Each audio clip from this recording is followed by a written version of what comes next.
Hello everyone, I am Sudhanshu sir from continuous study point. तो electrical measuring instrument में हम लोग लास्ट लेक्चर में पढ़ लिए थे गैल्वेनोमीटर, अमीटर और वोल्ट मीटर। तो अब उसके आगे हम डिस्कस करेंगे आज मीटर ब्रिज और पोटेंशियोमीटर को। तो सबसे पहले हम मीटर ब्रिज को देखते हैं। मीटर ब्रिज जो होता है अपना, मीटर ब्रिज का जो मेन काम क्या है इसका, तो इसको यूज करते हैं हम to find out unknown resistance. ठीक है, रेसिस्टेंस के वैल्यू को फाइंड आउट करने के लिए इसको यूज करते हैं हम मीटर ब्रिज को।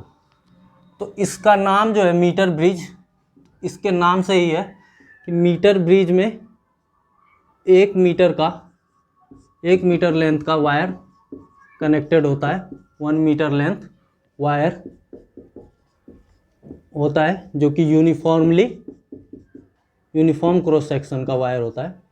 1 मीटर लेंथ का वायर है यूनिफॉर्म क्रॉस सेक्शन का। ये वर्क करता है आपको work upon Wheatstone bridge concept पे। व्हीटस्टोन ब्रिज कॉन्सेप्ट जो होता है उसी के बेसिस पे ये वर्क करता है।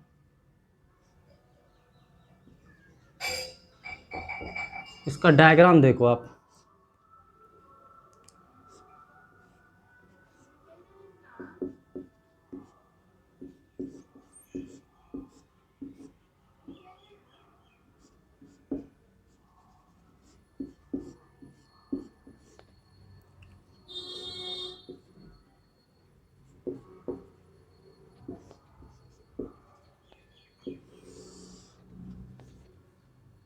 ये ए बी वायर है अपना, ए बी पॉइंट के बीच जो ये वायर लगा हुआ है ये है अपना मीटर ब्रिज का, यही 1 मीटर लेंथ का वायर। ये ए बी वायर है जो कि 1 मीटर लेंथ का है। ये आपको जो एक रेसिस्टेंस होता है, जो रेसिस्टेंस बॉक्स से हम यूज करके इसमें ऐड करते हैं, ये हमको नोन होता है। आर के लिख देते हैं इसको, आर के बोले तो जो हमको नोन रेसिस्टेंस होता है वो ये है आर के, नोन रेसिस्टेंस। और हमको जो फाइंड आउट करना है जो रेसिस्टेंस, उसको हम यहाँ पे सेटअप करते हैं। यहाँ पे जिसको फाइंड आउट करना है ये आर यू के लिख देते हैं इसको, यू के फॉर अननोन। यहाँ पे लिख देते हैं साइड में आर यू के, अननोन रेसिस्टेंस जिसको हम फाइंड आउट करना चाह रहे हैं। और इसका वर्किंग प्रिंसिपल है मीटर, इसका वर्किंग प्रिंसिपल है व्हीटस्टोन ब्रिज पे। तो इसके बीच में जो ये पॉइंट है, यहाँ से आप गैल्वेनोमीटर यूज करिए। और गैल्वेनोमीटर का ये स्लाइडिंग पिन है, एक पिन जो यहाँ से कनेक्टेड है, दूसरा ये स्लाइडिंग पिन है जिसको हम इस ए बी लेंथ पे स्लाइड करवाएंगे, जो कि वाला पॉइंट है ये। तो इसको स्लाइड करा सकते हैं इस लेंथ पे। ठीक है, और ये सी मान लेते हैं। तो इसको पूरे को इलेक्ट्रिक पावर सोर्स से जोड़ दिए, यहाँ पे वोल्टेज सोर्स से एक कोई भी से। ये पूरा आपका डायग्राम है व्हीटस्टोन ब्रिज का। व्हीटस्टोन ब्रिज में क्या होता है आपका, मीटर ब्रिज में 1 मीटर लेंथ का ये वायर होता है। एक आपके पास नॉन रेसिस्टेंस होता है।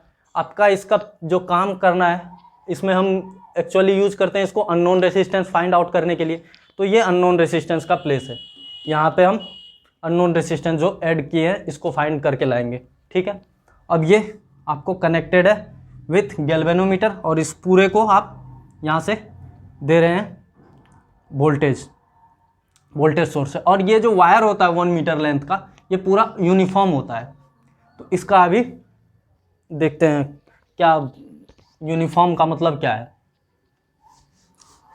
ये डायग्राम देखिए अभी।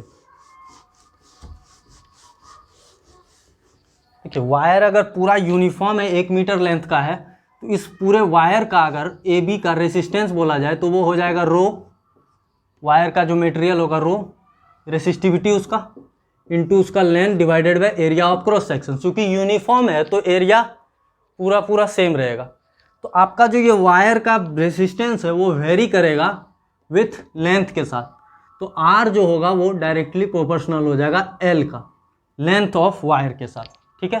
ये टोटल लेंथ अभी 1 मीटर है, तो यहाँ से 1 मीटर अगर रख दे एल का वैल्यू, तो ये पूरा पूरा ए बी का आपको रेसिस्टेंस आ जाएगा। तो ये जॉकी का क्या काम है, यहाँ से आप अगर ध्यान से देखिएगा तो ये एक व्हीटस्टोन ब्रिज जैसा बन रहा है। इसको अगर P माने, इसको Q माने, और यहाँ पर जो ये टचिंग पॉइंट होगा C, तो ऐसा कुछ बनेगा ना। P जो हमारा अननोन है, ये Q जो नोन है, नीचे जहाँ पे ये C टच कर दिया, A से ये लेंथ अगर X है, तो इसका कुछ अलग रेसिस्टेंस होगा, क्योंकि लेंथ के साथ आपका रेसिस्टेंस वेरी करता है। मीटर ब्रिज का जो वो वायर है AB, उसका यहाँ पे दिख रहा है आपको। तो ये लेंथ यहाँ तक का कुछ और रेसिस्टेंस होगा, और यहाँ तक का, नेक्स्ट यहाँ तक B तक का कुछ और रेसिस्टेंस होगा। ये रेस्ट वाला लेंथ कितना बच रहा है आपका 100 सेंटी, अगर x है ये टोटल x सेंटीमीटर, तो ये 100 माइनस x सेंटीमीटर, ये आपका इस लेंथ के वजह से यहाँ से यहाँ तक का कुछ रेसिस्टेंस होगा। तो ये आपको एक तरीके से लगे तो R और S। तो व्हीटस्टोन ब्रिज जब बैलेंस हो जाता है, जब व्हीटस्टोन ब्रिज, इस गैल्वेनोमीटर का जो ये जॉकी पॉइंट है, इसको हम स्लाइड करवाते रहेंगे इस पर, और उस पॉइंट पे रोक देंगे जहाँ पे आपका ये शो करने लगे नल डिफ्लेक्शन, मतलब कोई डिफ्लेक्शन शो नहीं करे, जीरो डिफ्लेक्शन बोलिए, या तो जीरो डिफ्लेक्शन जब शो करने लग जाए, मतलब इससे होकर कोई करंट पास नहीं कर रहा है, पूरा आपका व्हीटस्टोन ब्रिज तभी बैलेंस होता है। जब व्हीटस्टोन ब्रिज बैलेंस होता है तो ये मिडिल वाला जो होता है, इससे कोई करंट पास नहीं करता है, तो आपका गैल्वेनोमीटर वहाँ पे जीरो डिफ्लेक्शन शो करेगा। तो उस समय आप ये व्हीटस्टोन ब्रिज का बैलेंस वाला कंडीशन लगा सकते हैं, P/Q is equal to R/S। ये दिख रहा है आपको, यहाँ तक जाने वाले हम, यही हमारा पर्पस था व्हीटस्टोन ब्रिज करके। तो यहाँ R जो डिपेंड कर रहा है L पे, ये वाला लेंथ का जो R है वो डिपेंड कर रहा है आपका L पे, तो कुछ कांस्टेंट होगा, ये बाकी पार्ट तो कांस्टेंट रह रहा होगा। तो R ऑफ AC अगर बोले तो ये हो जाएगा ρ/a, तो कांस्टेंट होगा, तो x इंटू कॉन्स्टेंट मान के चलते हैं K, x के, और बाकी ये BC का क्या हो जाएगा रेसिस्टेंस, इसका लेंथ कितना है 1 मीटर में 100 सेंटीमीटर, तो x सेंटीमीटर ये AC का लेंथ है, तो रेस्ट क्या हो जाएगा 100 माइनस x इंटू के, जो ये कांस्टेंट है ρ/a को हम कोई कांस्टेंट K मान के चल रहे हैं, ठीक है। यह आपका रेसिस्टेंस पता चल चुका है अब यहाँ से, है ना। तो हमको व्हीटस्टोन ब्रिज का यहाँ से कंडीशन लगा देना है। कंडीशन क्या हो जाएगा, व्हीटस्टोन ब्रिज का कंडीशन जैसे ही लगाएंगे तो आपका ये हो जाएगा R म्यू के यू के जो अननोन है डिवाइडेड बाय नोन रेसिस्टेंस जो गिवन होगा इज इक्वल टू इधर RAC डिवाइडेड बाय RBC होगा। तो RAC को लिख सकते हैं, पहले यहाँ लिख ही देते हैं, RAC डिवाइडेड बाय RBC। ये बैलेंस हो गया व्हीटस्टोन ब्रिज हमारा। तो ये C पॉइंट तो आप फाइंड करोगे गैल्वेनोमीटर को स्लाइड करवा के। तो यहाँ से आपका UK बराबर हो जाएगा AC बाय RBC रखोगे तो x divided by 100 minus x आएगा। यहाँ से x divided by 100 minus x into ये नॉन रेसिस्टेंस इधर चला जाएगा मल्टीप्लाई में, तो आपका रिजल्ट आ जाएगा जो अननोन रेसिस्टेंस है उसका वैल्यू आ जाएगा x divided by 100 minus x into जो नॉन रेसिस्टेंस हम लेके चले थे उसका। इस पर एक क्वेश्चन कर लेते हैं, डायरेक्ट फार्मूले पे आंसर आ जाएगा आपका इस फार्मूले से। एक बार फिर से समझ लेते हैं इसको कि हम मीटर ब्रिज में क्या होता है, एक मीटर लेंथ का वायर होता है जो कि यूनिफॉर्मली जिसका क्रॉस सेक्शन यूनिफॉर्म होता है, मतलब इसका रेसिस्टेंस जो वेरी करेगा वो इसके लेंथ पे डिपेंड करेगा, है ना। तो आपके पास एक हमारा नॉन रेसिस्टेंस होता है जो रेसिस्टेंस बॉक्स से हम उठा के इसमें लगाते हैं, एक हमारा ये है अननोन रेसिस्टेंस जो हम फाइंड आउट करके लाना है हमको। ये बीच में हमारा गैल्वेनोमीटर है और इस पूरे को वोल्टेज सोर्स V से ऐड कर दिए, वोल्टेज सोर्स इसको V दे दिए। तो जैसे ही ये गैल्वेनोमीटर का ये जॉकी पॉइंट को हम C को स्लाइड करवाएंगे इस पर, तो एक धीरे धीरे करते समय एक समय ऐसा आएगा ना जब ये गैल्वेनोमीटर आपका नल डिफ्लेक्शन शो करेगा, मतलब कोई करंट उससे पास नहीं कर रहा होगा, जीरो डिफ्लेक्शन। तो ये उस केस में आता है जब आपका व्हीटस्टोन ब्रिज बैलेंस हो जाता है। व्हीटस्टोन ब्रिज जब बैलेंस हो जाता है तो P/Q is equal to R/S। तो R के जगह पे आप देखोगे तो R ऑफ AC जो कि डिपेंड कर रहा है पूरा पूरा AC का क्या लेंथ है उस पर, और R ऑफ BC जो कि डिपेंड कर रहा है आपका BC का क्या लेंथ है। अगर ये AC का लेंथ x है तो BC का रेस्ट कितना बच जाता है 100 माइनस एक्स। इस पे क्वेश्चन कर लेते हैं, फिर यहाँ से बैलेंस का कंडीशन लगा दिए, यहाँ से आपको यूके आ गया।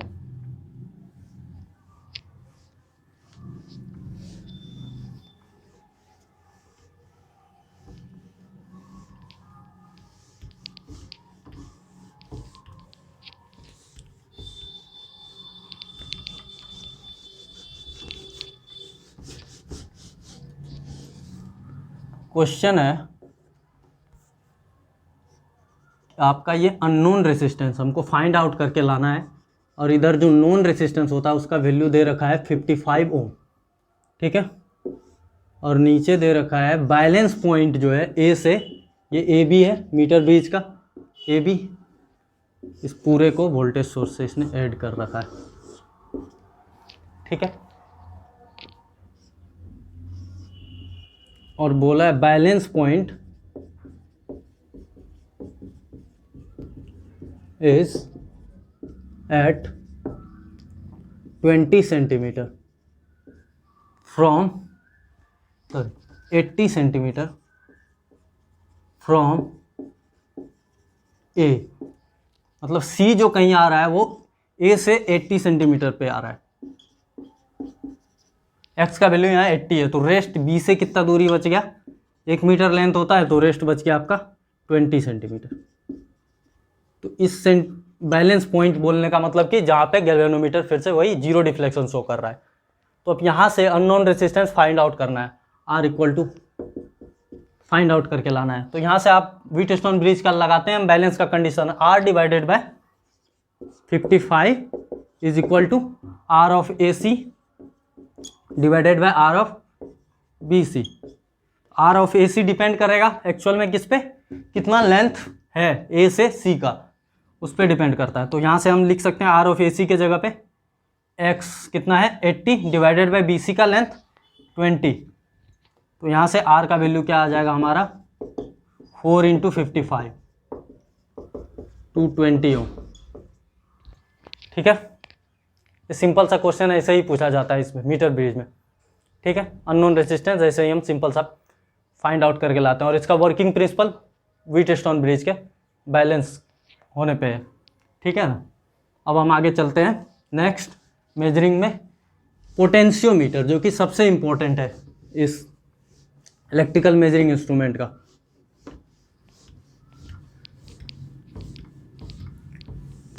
हम कल पढ़ रखे हैं लास्ट लेक्चर में कि गैल्वेनोमीटर और से हम वोल्टमीटर बनाए थे और एमीटर बनाए थे, और दोनों में डिफ़ॉल्ट दिक्कत क्या आ रहा था, एरर क्या आ रहा था कि वो दोनों जो है विड्रॉ कर रहा था, कुछ करंट और कुछ वोल्टेज को विड्रॉ कर ले रहा था मेन सर्किट से, जिसके वजह से हमको जो रिजल्ट आना चाहिए था थियोरेटिकली और प्रैक्टिकल रिजल्ट में थोड़ा डिफरेंस आ रहा था, मतलब एरर आ रहा था।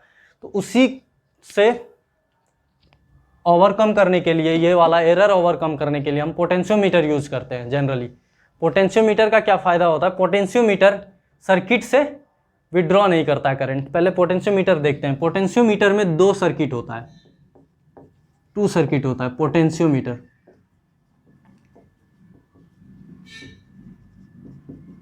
दो सर्किट होता है, एक प्राइमरी सर्किट जो कि पोटेंशियोमीटर का सर्किट होता है। तो इसमें क्या क्या होता है अभी देखते हैं। पोटेंशियोमीटर के प्राइमरी सर्किट में एक होता है जो वोल्टेज सोर्स होता है, एक प्राइमरी सर्किट में ईपी डाल देते हैं, प्राइमरी सर्किट का वोल्टेज सोर्स ईपी। एक की होगा जो ऑन ऑफ करने के लिए, स्विच ऑन ऑफ करने के लिए की, स्विच बोल दीजिए। तो एक होता है ये वेरिंग रेसिस्टेंस होता है, इसको बोलते हैं रियोस्टेट बोलते हैं। और साथ में एक ए बी लेंथ का वायर होता है, एक वायर होता है, कुछ डिफाइंड लेंथ का वायर होता है, जनरली 1 मीटर का होता है ए बी, यह आपका पूरा होता है। और यहाँ से ये बी जो कनेक्टेड है रियोस्टेट से, ये कुछ पिन से कनेक्टेड है, जो कि आपको अभी हम पूरा ये सर्किट है, प्राइमरी सर्किट ये है जिसमें एक वोल्टेज सोर्स है, ये की है, कहीं कहीं आपको रहेगा तो एमीटर भी रहेगा बीच में, और रियोस्टेट है, साथ में ए बी है, एक फिक्स लेंथ का कुछ वायर होता है, 1 मीटर का वायर ले लो, जनरली चलते हैं 1 मीटर का वायर होता है आपका। इस सर्किट में देखो क्या क्या है, ये वोल्टेज सोर्स है, ये की है, एमीटर है, एक रियोस्टेट है। रियोस्टेट का क्या काम है, ये वेरिंग रेसिस्टेंस होता है, ये वेरिंग रेसिस्टेंस होता है, रेसिस्टेंस इसका वेरी करता है, और ये वेरी हम कराते हैं स्पिन को चेंज करके। तो ये हम आगे देखेंगे इसको क्यों वेरी करा के हम क्या, इसका क्या फ़ायदा होता है, ये आगे देखेंगे। लेकिन ये सर्किट से आप इतना समझो, जहाँ पे ये पिन होगा ना, ये उतना ही रेसिस्टेंस को सर्किट में इन्वॉल्व करेगा, ये बाकी पार्ट का रेसिस्टेंस इसका इन्वॉल्व नहीं होगा। मतलब इसका रेसिस्टेंस जो होता है डिपेंड करता है आप कहाँ टच करा रहे हैं, उस हिसाब से कितना रेसिस्टेंस इसमें इन्वॉल्व हुआ है इस सर्किट में। तो आप जैसे ही सर्किट ये पूरा हुआ तो इस सर्किट में कुछ करंट फ्लो करेगा, यहाँ से आई करंट अगर फ्लो करेगा, और ये वायर का अगर लेंथ फिक्स है, 1 मीटर का वायर है, तो इसमें पूरा वायर के अक्रॉस रेसिस्टेंस इसका पूरा लेंथ के साथ वेरी कर रहा होगा। अभी जो मीटर बीच में हम देखे, लेंथ के साथ इसका वेरी कर रहा होगा वायर का रेसिस्टेंस। तो आई करंट के कारण इस पूरे में क्या वोल्टेज ड्रॉप आएगा, कुछ आ जाएगा V इज इक्वल टू क्या आएगा, जो करंट इस सर्किट में फ्लो कर रहा है इस प्राइमरी सर्किट में, इंटू आई इंटू जो इसका रेसिस्टेंस रहा होगा कुछ आर ए बी, यही होगा। और आप देखोगे आर डिपेंड कर रहा है लेंथ पे, आर डिपेंड कर रहा है लेंथ पे। तो आपका वोल्टेज भी, इस वायर का वोल्टेज भी किसी एक पॉइंट के बीच का जो वोल्टेज डिफरेंस होगा एक्चुअल में, किसी भी पॉइंट पर अगर यहाँ पे सी पॉइंट ले ले और बोले कि AC के बीच का क्या वोल्टेज होगा, वो डिपेंड करेगा कि AC का लेंथ क्या है। क्योंकि ये लेंथ के साथ अगर R वेरी कर रहा है आपका, R ऑफ AB जो है वो पूरा वेरी कर रहा है लेंथ के साथ, तो V भी वेरी करेगा आपको। वोल्टेज ड्रॉप जो AB के अक्रॉस है वो भी लेंथ के साथ वेरी करेगा। मतलब AC का अगर वोल्टेज ड्रॉप बताना है हमको, तो AC का क्या लेंथ है वो पता चल जाए तो हम ये बता सकते हैं कि पूरा V का ड्रॉप है AB के अक्रॉस, तो V डिवाइडेड बाई AB का जो लेंथ अगर दिया हुआ है L है, अगर मान लेते हैं L है और ये X है, तो टोटल लेंथ अगर L है तो V by L, total length L length में V का ड्रॉप है, तो X लेंथ में कितने का होगा, V by L into X। ये V बाय L जो होता है, इसको एक टर्म नाम देते हैं हम V बाय L, इसको नाम देते हैं हम voltage potential gradient, potential gradient length के साथ कितना वेरी कर रहा है आपका, मतलब पर यूनिट लेंथ कितना वोल्टेज आ रहा है, पर यूनिट लेंथ क्या वोल्टेज आ रहा है, उसको हम पोटेंशियल ग्रेडियंट नाम दे देते हैं। इसको नया कांस्टेंट मान लो के या लैम्डा, किसी से डिनोट कर दो, कोई दिक्कत नहीं। ये कांस्टेंट है, कांस्टेंट होगा इस पूरे वायर के लिए। सर्किट में जो आई करंट जाएगा, ये पूरा का पूरा ए बी वायर कितना ड्रॉप करा रहेगा वो भी है। और ये एल लेंथ का अगर वायर है तो पर यूनिट लेंथ कितना वोल्टेज ड्रॉप होगा, V बाय L। अगर आपको AC के बीच कितना वोल्टेज का ड्रॉप हुआ होगा, AC का लेंथ क्या है वो पता चल जाए तो आप डायरेक्ट उससे मल्टीप्लाई कर दो पोटेंशियल ग्रेडियंट से, तो आपको वैल्यू आ जाएगा ड्रॉप कितना है इसके अक्रॉस। सिंपल है। तो ये टर्म याद रखना है, पोटेंशियल ग्रेडियंट। तो VAC बराबर डायरेक्ट लिख सकते हैं हम lambda potential gradient into AC का जो लेंथ है, L ऑफ AC दे दो।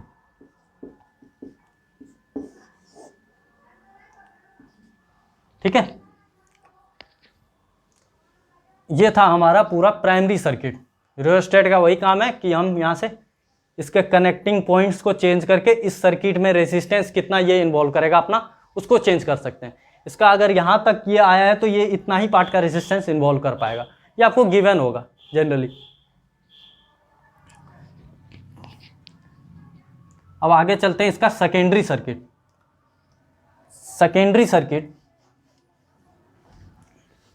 सेकेंडरी सर्किट जो एक्चुअल में हमको फाइंड आउट करना होता है, जो भी, उसको हम सेकेंडरी सर्किट में कनेक्ट करते हैं। यह था हमारा प्राइमरी सर्किट जो कि पोटेंशियोमीटर का सर्किट था। इसका खुद का पोटेंशियल सोर्स है, इसका खुद का वोल्टेज सोर्स है, तो ये सर्किट से वोल्टेज ड्रॉप नहीं करवाता है, ना कोई करंट ड्रॉप करवाएगा। तो सेकेंडरी सर्किट वो होता है जिसमें हमको फाइंड आउट करके लाना है, उसको हम नीचे यहाँ कनेक्ट करते हैं। अगर आपको ये unknown voltage potential find out करना है किसी उसका, तो आप यहाँ पे कनेक्ट कर दो इसको। ठीक है। आप यहाँ पे इसको कनेक्ट कर दो सिंपल सा गैल्वेनोमीटर के थ्रू। सेकेंडरी सर्किट में ये है, ये पार्ट आपका हो गया सेकेंडरी सर्किट, और ये ऊपर वाला पूरा पार्ट हो गया प्राइमरी सर्किट, और नीचे वाला ये सेकेंडरी सर्किट।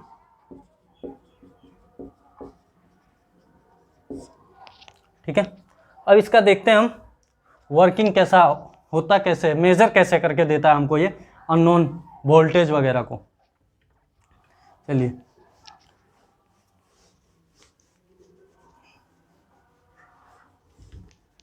सबसे इसका इम्पोर्टेंट काम होता है एक तो ये आपको कितना वोल्टेज है, जो आपका बैटरी है उसका क्या वोल्टेज है वो आपको कैलकुलेट करके दे सकता है। बैटरी का इंटरनल रेसिस्टेंस कैलकुलेट करके दे सकता है, किसी दो बैटरी के बीच का कंपैरिजन करके दे सकता है।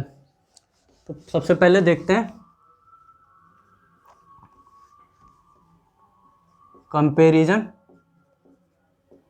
सबसे पहले बैटरी का आपको पोटेंशियल एक कैलकुलेट करके देखते हैं।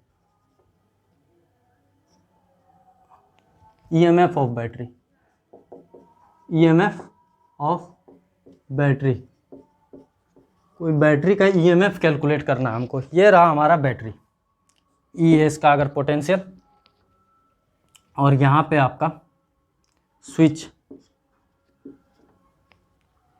और इसको गैल्वेनोमीटर के थ्रू इस AB वायर के से कनेक्ट कर रहे हैं, और ये रहा स्लाइडिंग पॉइंट, स्लाइडिंग एंड है इसका, इसको स्लाइड करवा रहे हैं AB के ऊपर। तो आप देखो ये जो करंट इसमें AB में फ्लो कर रहा था उसके वजह से AB में जो ड्रॉप आ रहा था, अगर वो V का आ रहा था ड्रॉप, अगर V का ड्रॉप आ रहा था, और हम फाइंड आउट किए थे अभी लेमडा, हमारा जो पोटेंशियल ग्रेडियंट था लेमडा, तो A से किसी भी पॉइंट का बीच का ड्रॉप कितना होगा वो डिपेंड करेगा कितना लेंथ है A से, इंटू लेमडा कर देंगे, सिंपल। तो ये अगर गैल्वेनोमीटर है हमारा, गैल्वेनोमीटर का क्या जीरो डिफ्लेक्शन का जो केस होता है, क्या होता है जीरो डिफ्लेक्शन कब शो करता है वो, जब उससे होके कोई करंट फ्लो नहीं कर रहा हो, जब उससे कोई करंट फ्लो नहीं कर रहा होगा। I इक्वल टू अगर जीरो होगा तो ये जीरो डिफ्लेक्शन शो करेगा। करंट शो क्यों कब नहीं करेगा, करंट इससे होकर फ्लो कब नहीं करेगा, जब इसके अक्रॉस पोटेंशियल डिफरेंस जीरो होगा। मतलब ये देखो आप, अभी जो हम कनेक्ट किए हैं ये बैटरी को हम अपना, तो इसका ये एंड तो A के साथ कनेक्टेड है, तो ये दोनों एंड तो आपस में सेम पोटेंशियल पे। अगर ये जॉकी जो स्लाइड हो रहा है ये उस पॉइंट पे जाके टच कर जाए जहाँ पे जो पोटेंशियल आए और इस पॉइंट का पोटेंशियल सेम आ जाए स्विच क्लोज करने के बाद, तो ये आपका गैल्वेनोमीटर उस समय क्या शो करेगा, जीरो डिफ्लेक्शन, क्योंकि ये ऑलरेडी आपका सेम पोटेंशियल पे है ये वाला एंड, और ये वाला एंड को मिल जाए वो पॉइंट जहाँ पे इसका पोटेंशियल सेम आ जाए, मतलब पोटेंशियल डिफरेंस सेम आ जाए, तो आपका जीरो डिफ्लेक्शन वहाँ पे शो कर देगा। मान लेते हैं इस पॉइंट पे जाके मिला, और ये लेंथ अगर L1 कुछ आया, L आया या L1 आया, तो यहाँ से आप डायरेक्ट लिख सकते हैं E बराबर जो वोल्टेज इसके अक्रॉस होगा VAC ये होगा, और VAC बराबर क्या आ जाएगा, लेमडा जो कि पोटेंशियल ग्रेडियंट था, टोटल AB के बीच कितना पोटेंशियल डिफरेंस डिवाइडेड बाय इसके लेंथ, लेमडा इंटू ये अभी जो लेंथ आया है वही AC के बीच का ड्रॉप हो जाएगा इंटू L1, ये बराबर लेमडा L1। यहाँ से कैलकुलेट हो गया सिंपल, और इसमें हमको एक्यूरेट निकल के आया, क्योंकि ये इस वोल्टेज सोर्स का कोई पोटेंशियल ड्रॉप भी नहीं करवाया आपका इस पोटेंशियोमीटर का सर्किट। तो यही तो हमारे पास बेनिफिट है कि ये जो मेजर करके देता है वो एक्यूरेसी उसका बहुत अच्छा होता है। अब अगला देखते हैं हम ईएमएफ ऑफ बैटरी। आप देख लिए इसी तरीके से बैटरी के ईएमएफ का कंपैरिजन होता है, दो बैटरी के बीच के ईएमएफ का, इसका यूज देखते रहिए।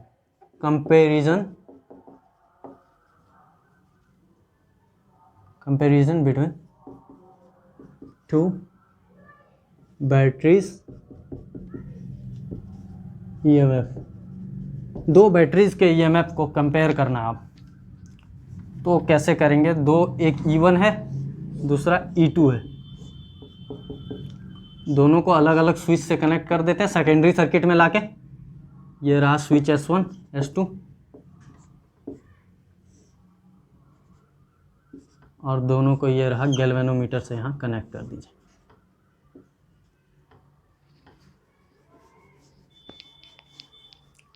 लैम्डा दिया हुआ है पोटेंशियल ग्रेडियंट।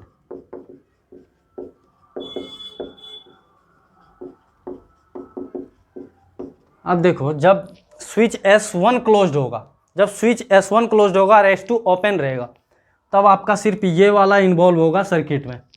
तो ये जैसे ही ये वाला क्लोज्ड आ गया तो ये E1 के वजह से कहाँ पे मिलेगा बैलेंस पॉइंट, वो डिपेंड करता है E1 का क्या वैल्यू होगा उस पर डिपेंड करता है। यहाँ पे कहीं मान के चले E1 को S1 क्लोज करने पे, case first when S1 is closed, S2 open, S2 अभी ओपन है, S1 सिर्फ क्लोज्ड हुआ है, तो आपको जो बैलेंस पॉइंट मिला, मान के चलते हैं बैलेंस पॉइंट L1 लेंथ पे मिला, L1 लेंथ पे मिला, तो आपका लेमडा पता है आपको पोटेंशियल ग्रेडियंट, तो इसके अक्रॉस जो E1 होगा, इसका जो पोटेंशियल होगा, इसका EMF होगा सॉरी बैटरी का, वो कितना हो जाएगा E1 lambda into L1, simple. और सेकेंड केस में जब आप स्विच S1 को ओपन कर दे और स्विच S2 को क्लोज कर दे, तो उस समय आपको जो बैलेंस पॉइंट मिल के आएगा वो आपको कैलकुलेट करके दे देगा E2 EMF इसका। तो ये इस साइड कैलकुलेट करके देख लेते हैं हम। केस 2 में S1 ओपन S2 क्लोज्ड, तो इस बार जो बैलेंस पॉइंट आया हमारा वो L2 आया कुछ, तो ये E2 कैलकुलेट करने में हेल्प करेगा हमको। E2 बराबर क्या हो जाएगा, ये लेमडा इंटू L2। E1 हमको यहाँ पे लेमडा L1 आ चुका था, E2 हमारा लेमडा L2 आ गया है। तो कंपेयर कर लो आप E1 रेशियो E2, यहाँ पे 1 इक्वेशन 1, ये रहा इक्वेशन 2। तो E1/E2 क्या हो जाएगा हमारा 1/2, अगर करें इक्वेशंस को 1 और 2 को, तो E1/E2 बराबर क्या हो जाएगा L1/L2। सिंपल इसके बैलेंस लेंथ का, बैलेंस पॉइंट के लेंथ का रेशियो होगा, जो इसके EMF का रेशियो होगा वो इसके बैलेंस पॉइंट के लेंथ का रेशियो होगा। यहाँ से आप आसानी से कैलकुलेट कर सकते हैं। देखिए इस सर्किट के करंट से भी इसको कोई मतलब नहीं होगा, जब तक ये बैलेंस पॉइंट नहीं मिल रहा होगा तब तक तो कुछ ये पार्ट इन्वॉल्व करता है उसके साथ, लेकिन जैसे बैलेंस पॉइंट मिल जाता है उस समय ये पोटेंशियल डिफरेंस ही 0 हो जाता है, तो इधर कोई करंट आएगा ही नहीं। इसके वजह से इस वाले के सर्किट का कोई करंट इधर आएगा ही नहीं। तो सिंपल है, बैलेंस पॉइंट हमको ढूंढना है, क्या लेंथ है वो अगर हमको पता हो जाए, पोटेंशियल ग्रेडियंट पता हो तो इनटू मल्टीप्लाई करेंगे तो डायरेक्ट EMF आपको कैलकुलेट होके आ जाएगा। ठीक है, तो ये था आपको EMF कंपैरिजन कर रहे थे हम बिटवीन 2 बैटरीज। अब है इसके बैटरी का इंटरनल रेसिस्टेंस कैसे कैलकुलेट करते हैं पोटेंशियोमीटर को यूज करके, वो देखते हैं। बैटरी का internal resistance,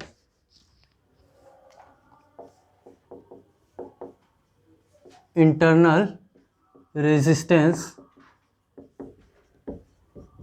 small r of battery.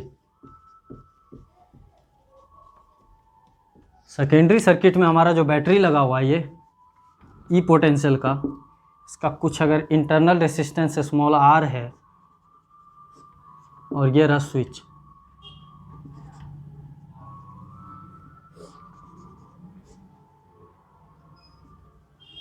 इसको कनेक्ट कर दो डायरेक्ट। ये एक्सटर्नल रेजिस्टेंस R लेके एक्स्ट्रा आपको ऐड करना पड़ेगा इधर।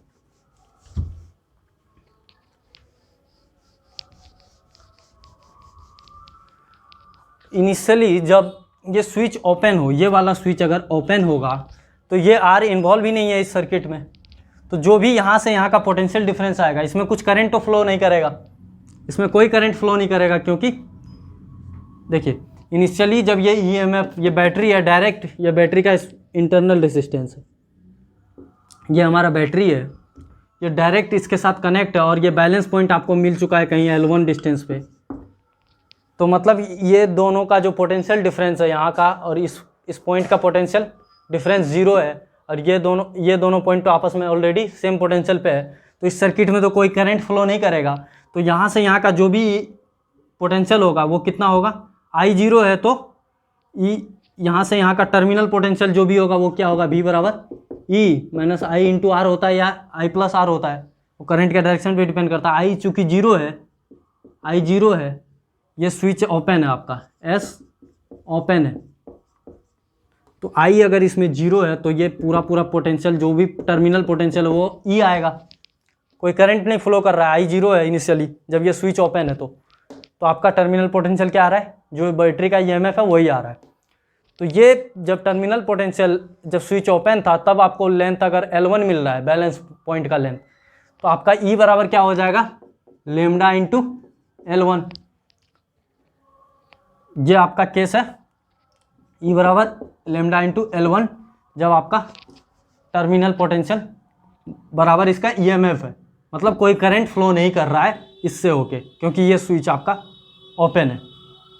अगेन अगर दूसरे केस में S को हम क्लोज्ड कर दें, अब क्लोज्ड अगर कर दे तो ये आपका पूरा सर्किट पूरा हो जा रहा है, ये लूप पूरा हो जा रहा है। अब इसमें करंट फ्लो करना चालू हो जाएगा, तो करंट कितना फ्लो कर जाएगा इससे होके, I बराबर आ जाएगा E divided by R plus external resistance R, internal resistance small r plus R। अब जो ये पोटेंशियल डिफरेंस आएगा इस दोनों टर्मिनल का वो कितना आएगा, E माइनस आई आर, या तो I इंटू ये R।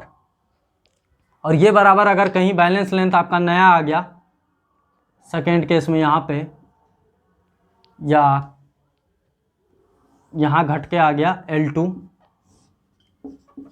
तो ये बराबर क्या हो जाएगा, E माइनस आई आर बोलिए या तो I इंटू आर, इसके बीच का पोटेंशियल डिफरेंस। अब नया वाला जो गैल्वेनोमीटर का बैलेंस पॉइंट अब हमारा मिल रहा है वो लेमडा इंटू L2 मिल के आ रहा है, L2 लेमडा L2 आ रहा है।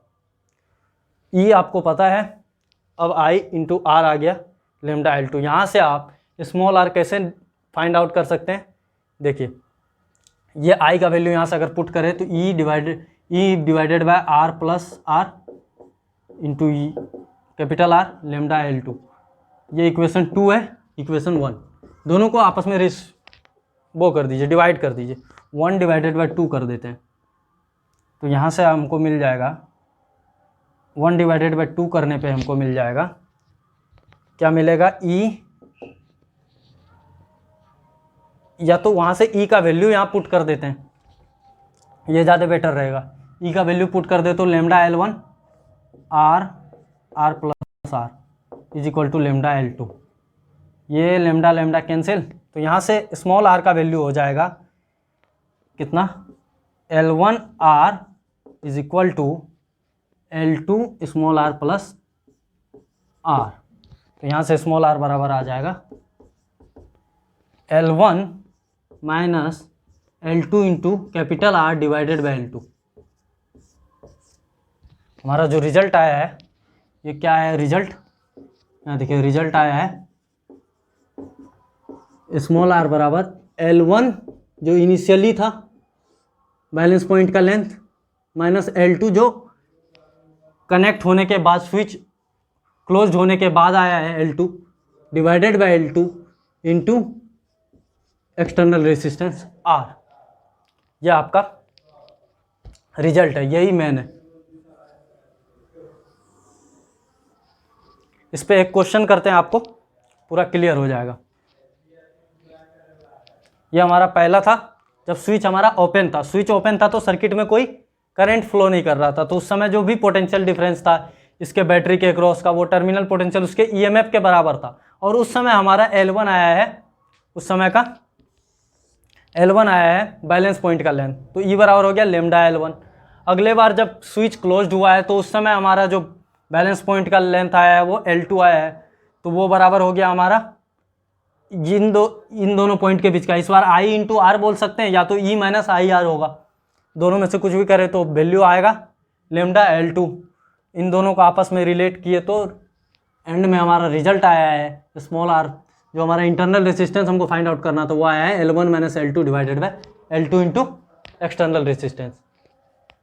अब इस फॉर्मूले पे एक क्वेश्चन करते हैं पोटेंशियोमीटर का।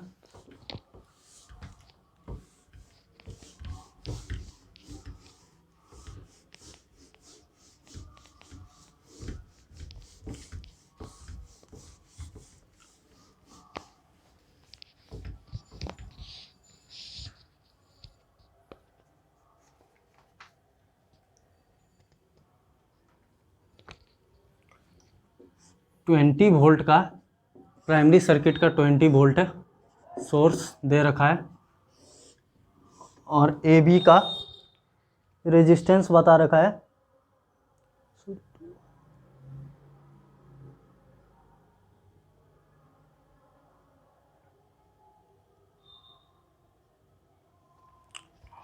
सॉरी 2 वोल्ट का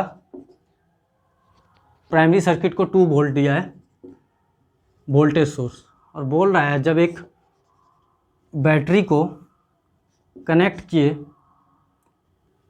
ओपन सर्किट में, बैटरी को जब ओपन सर्किट में कनेक्ट किए मतलब एक्सटर्नल रेजिस्टेंस से वो ओपन था, तो उसका जो बैलेंस पॉइंट मिल के आ रहा है वो आ रहा है, और बैटरी का ईएमएफ का वैल्यू दिया है 1.5 वोल्ट, 1.5 वोल्ट दे रखा है बैटरी का ईएमएफ। तो इनिशियली जब ये ओपन सर्किट में था, क्वेश्चन है जब ओपन सर्किट में इसको मेजर करते हैं तो ये बैलेंस पॉइंट का लेंथ आता है L1 आता है आपका 76.3 सेंटीमीटर, और अगेन जब इसको एक्सटर्नल रेजिस्टेंस 9.5 ओम के साथ कनेक्ट करके तब बैलेंस पॉइंट हम जब मेजर करते हैं क्लोज सर्किट में, क्लोज सर्किट में जो हमारा बैलेंस पॉइंट का लेंथ आ रहा है वो आ रहा है 64.8 सेंटीमीटर, 64.8 सेंटीमीटर आ रहा है। तो हमको फाइंड आउट करना था स्मॉल आर, इसका internal resistance small r is equal to what, क्या होगा स्मॉल आर। तो ये फॉर्मूले से आप डायरेक्ट यहाँ से लिख सकते हैं small r is equal to L1 जो इनिशियल था ओपन सर्किट में, L1 L1 minus L2 divided by L2 into E जो इसका ईएमएफ है। तो L1 हमको जब ये ओपन सर्किट में होता है, जब कोई करंट इससे होकर फ्लो नहीं कर रहा, तो L1 कितना आया है 76.3, और जब करंट फ्लो करने लग जा रहा है तो टर्मिनल पोटेंशियल एक्चुअल में ईएमएफ से कम आता है, इसलिए लेंथ आपका छोटा हो जाएगा जो जब क्लोज होगा सर्किट। तो अब देखो तो क्लोज सर्किट में लेंथ छोटा हो जा रहा है, वो 64.8 हो गया है। तो यहाँ से आप डायरेक्ट इसमें वैल्यू पुट करोगे तो यहाँ से आपका निकल के आ जाएगा 76.3 माइनस L1 कितना, L2 कितना है 64.8 डिवाइडेड बाय 64.8 इंटू जो इसका R आता है एक्सटर्नल रेजिस्टेंस कितना 9.5, यहाँ से आपका रिजल्ट आ जाएगा। ये रहा क्वेश्चन, यही है। एक और क्वेश्चन करते हैं इसमें।